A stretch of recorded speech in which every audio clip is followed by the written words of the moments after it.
1971 के युद्ध में भारत की पाकिस्तान पर ऐतिहासिक जीत और भारतीय सेना के वीर जवानों के सम्मान में आज विजय दिवस पर प्रदेश भर में विभिन्न कार्यक्रम आयोजित किए गए।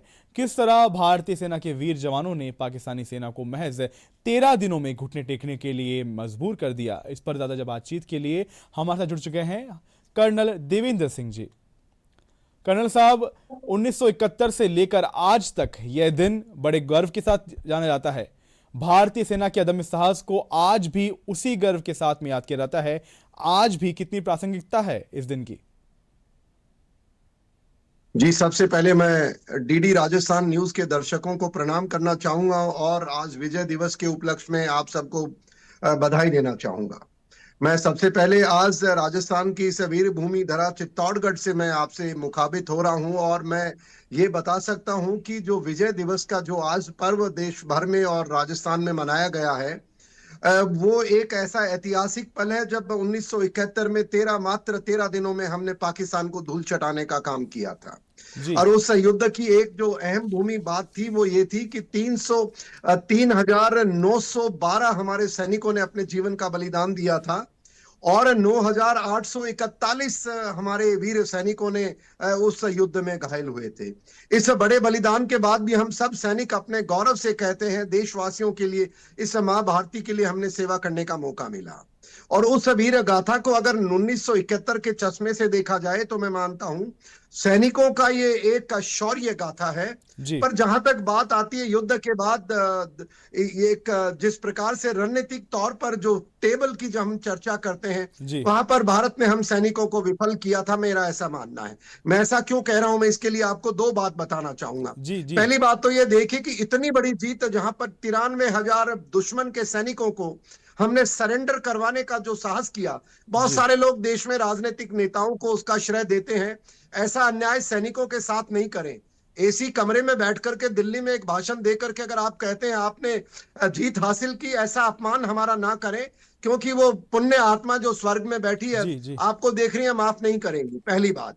दूसरी बात यह कि जिन 93,000 सैनिकों को पाकिस्तान को हमने सरेंडर करवाया, क्या भारत के जो स्ट्रेटेजिशियन है जिनको कहो या जो टेबल पे चर्चा करने गए थे, क्या उन्होंने कश्मीर का मसला सुलझाया? क्या रन ऑफ कच्छ का मसला सुलझाया? क्या बांग्लादेश का मसला सुलझाया? नहीं, उन्होंने नहीं सुलझाया। पहली, और ये मैं वो गलती मानता हूं जिसके अंतर्गत आज भी बांग्लादेश जैसा एक देश जिसको भारत ने जन्म दिया, वही भारत के लिए बड़ी चिंता का विषय बना हुआ है। दूसरी तरफ अगर हम देखें तो जहां तक देवेंद्र, अगर बात करें सेना के अदम्य साहस की, वो चाहे हम अगर 1971 का युद्ध देखें या अभी हाल ही में ऑपरेशन सिंदूर को देखा जाए, तो सेना का जो साहस है, भारतीय सेना का जो साहस है, वो तब भी अदम्य था, तब भी पूरे देश को गौरवान्वित करने वाला था और आज भी उतना ही गौरवान्वित करने वाला है। जी देखिए, मैं ये मानता हूं कि भारतीय सेना सदैव मां भारती की सेवा के लिए तत्पर रहती है। अब गलती आप जब आदेशित करेंगे सेना को, आपका सीना गर्व से चौड़ा करेगी। आपने सही कहा, ऑपरेशन सिंदूर में जिस प्रकार से भारतीय सेना के आज की जो भारतीय सेना है उसने उसी पाकिस्तान को 13 दिन की बजाय मात्र कुछ घंटों में घुटने पे लेके आ गई, और ऐसी लेके आ गई जहां पर हमारी कोई कैजुअलिटी नहीं हुई, कोई दुश्मन हमारा नुकसान नहीं कर पाया, पर हमने उसके पूरे तंत्र को विफल कर दिया, उसके सारे एयरफील्ड को हमने न्यूट्रलाइज कर दिया और वो घुटनों पे आ गया। ये भी मैं उतना ही बड़ा सरेंडर मानता हूं जो 1971 में। पर मैं दो बात आपसे रखना चाहूंगा दर्शकों से। देखिए कि सैनिकों के सम्मान आप करते हैं, पर सैनिकों के 71 के युद्ध में सैनिक को क्या मिला? मैं मानता हूं सैनिक का अपमान हुआ 1971 के बाद। कैसे?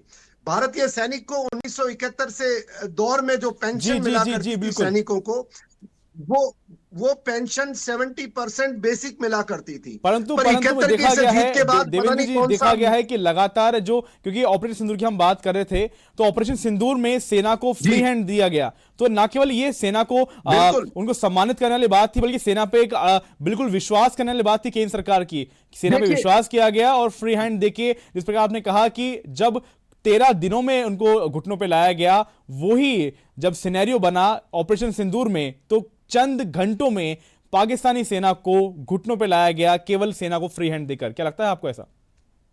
मैं आपसे एक बात कहना चाहूंगा। देखिए, जो अब भारत बदल चुका है, ये भारत की नई राजनीति आ चुकी है, भारत का नया नेतृत्व आ चुका है, भारत एक नया भारत उभर के आ चुका है साहब। मैं वही तो कह रहा था कि अगर 71 में अगर सही फैसले उस समय का नेतृत्व करता तो मैं मानता हूं भारत ऑलरेडी विकसित हो चुका होता। जी पर ऑपरेशन सिंदूर के अंदर हमने देखा कि आज का जो भारत है, सेना को खुला हाथ देता है, सर्जिकल स्ट्राइक की जाती है, जीरो जी टॉलरेंस फॉर टेरर है, सेना के जितने भी उनको फैसिलिटीज के काम है, आप बॉर्डर्स पे देखिए जिस प्रकार से सड़कों का निर्माण हुआ है, जी टनल्स का निर्माण हुआ है, एयरफील्ड्स का निर्माण हुआ है। तो ये जो आज का भारत है, आज का जो नेतृत्व है, वो एक बदल चुका है साहब, मानसिकता बदल चुकी है। अब भारत दुश्मन के लिए किसी भी सैनिक को पीछे मुड़ के देखने की जरूरत नहीं है। आज वो बिल्कुल फ्री है। और आपने देखा ऑपरेशन सिंदूर में जी जिस जी प्रकार से हमने धूल चटाई पाकिस्तान को, आगे भी सेना करेंगे, मेरा ऐसा मानना है। और आज इस बधाई के संदेश पे एक बिल्कुल बात बताना चाहूंगा देश से, देखिए सेना आपकी है, सैनिक आपका है, पर एक जी बात ध्यान जी रखिए, इस सैनिक को 71 की तरह आप इस सैनिक की देखभाल करें, ऐसा मेरा आग्रह है। और देश को हम उन्नति पे ले जाएं, बिल्कुल इस बिल्कुल विश्वास के साथ आपको सबको शुभकामनाएं क्योंकि मेरी तरफ से। भारतीय बिल्कुल बिल्कुल देवानंद जी, क्योंकि भारतीय सेना लगातार देश को गौरवान्वित करती आई है और लगातार अपने अदम्य साहस से मां भारती की रक्षा करती आई है। तमाम जानकारी शुक्रिया आपका।